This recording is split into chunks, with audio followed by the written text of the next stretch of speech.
Hi folks, Cat in the Hat here with the 14-inch balloon frame drum. I got to back up a little bit because this thing's big.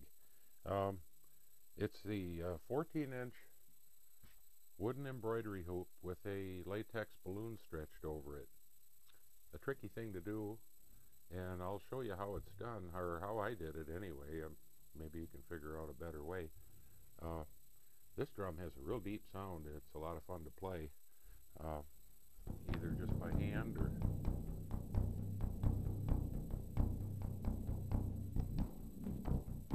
with a tipper. I have a boron tipper here. Now the feel of the head's going to be a lot different than goat skin, of course.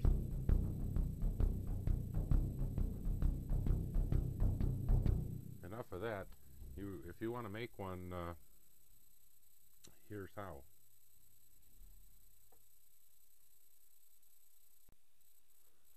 Okay, for the 14-inch drum, you need a large balloon. And if you go to a novelty supply place, try and get about the biggest balloon that they've got. I used one, I guess when it was blown up, it would be, oh gosh, I don't know, 3 or 4 feet in diameter. The balloon cost me $2. And what I did, you just cut the balloon at the nozzle. I'd say what you want is 2/3 of the upper part of the balloon. That's what you're going to stretch. This thing, I don't know, maybe there's a use for it. It might make a good whoopee cushion. I don't throw anything away. I'm going to save this and fool with it.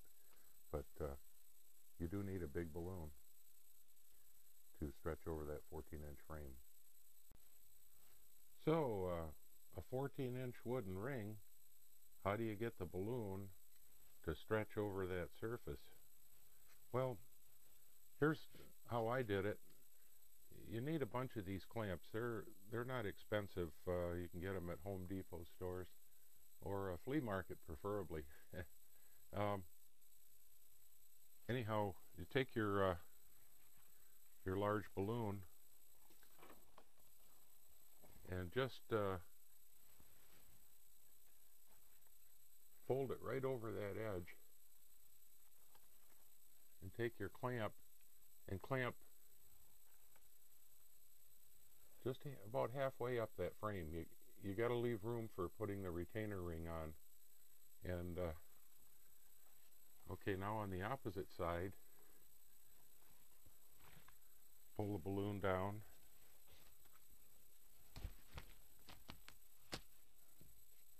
and do the same thing.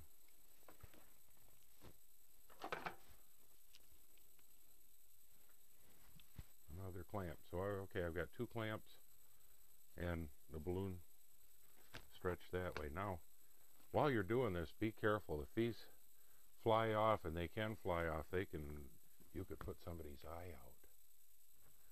Okay, you don't want to put your eye out. I've got my safety glasses on. Now, the third pull, I'm holding it over here with my finger and a clamp. Okay, so there's 3 of them. Now, find my edge here.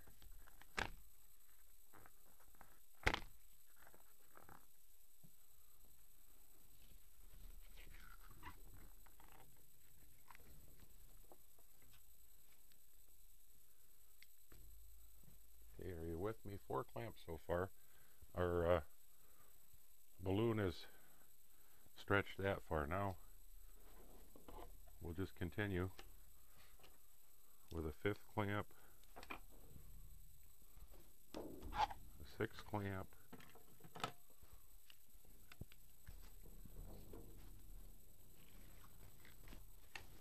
seventh clamp. Be real careful. You start stretching this thing, you've got a lot of tension there. These clamps I showed you with the orange ends they really grip. I mean, they just grab on, they don't let go. Okay, so I've got 8 clamps here, and the balloon is pretty well stretched. If there are any areas that could use a little bit more support. I've got 3 extra clamps here. Could probably use 6 extra clamps, but okay, right here I've got a gap in my frame. I'm just going to pull on that and clip it.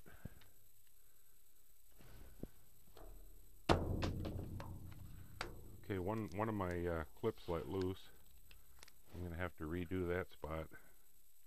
You could probably hear that.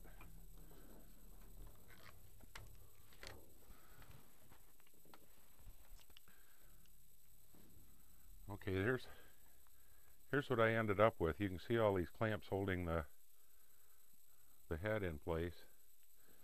And now I'm going to take the outer ring that has a wing nut on it. Very carefully place that over the top and begin to tighten it. Tighten the wing nut. You want this pretty tight because these hoops were designed for fabric, and a balloon, there's just not that much material there to really grip on. Okay, now I've got the ring tightened down, slid halfway down. The clamps are still in place, and at this point the clamps can come off.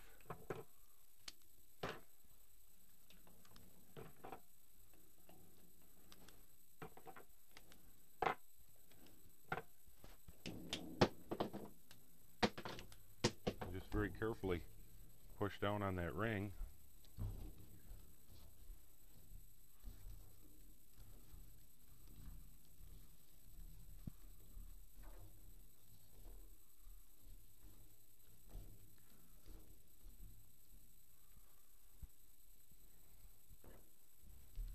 There we have it, our drum head.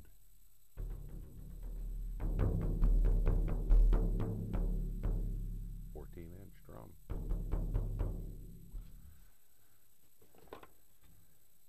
You don't have to make a 14-inch drum's a bit of a challenge. For a moment, forget the clamps, forget all that. You can get these little tiny embroidery frames. This one I would guess to be about 3 inches, maybe 4 inches, and I just stretched a small balloon over it the same way. But when you're not dealing with a big diameter, you don't have to fool with the clamps. And this thing, it's got its own little sound. It's a small drum.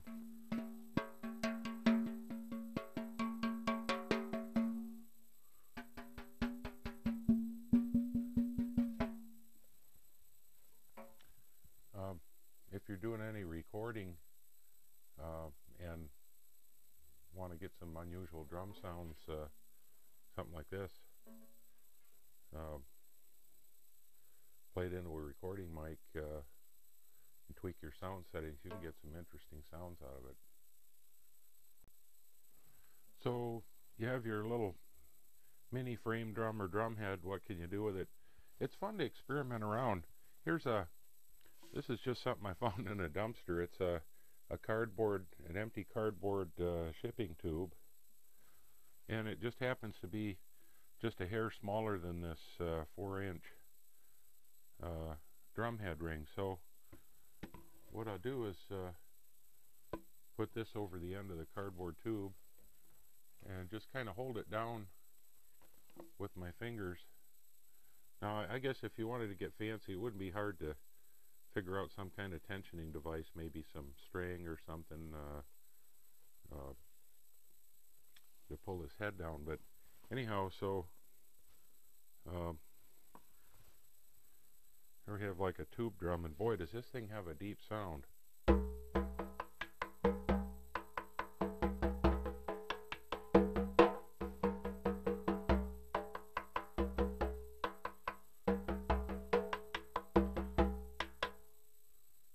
I'm just beating on it with a rounded end of a boron tipper, but just experiment around, see what you can come up with.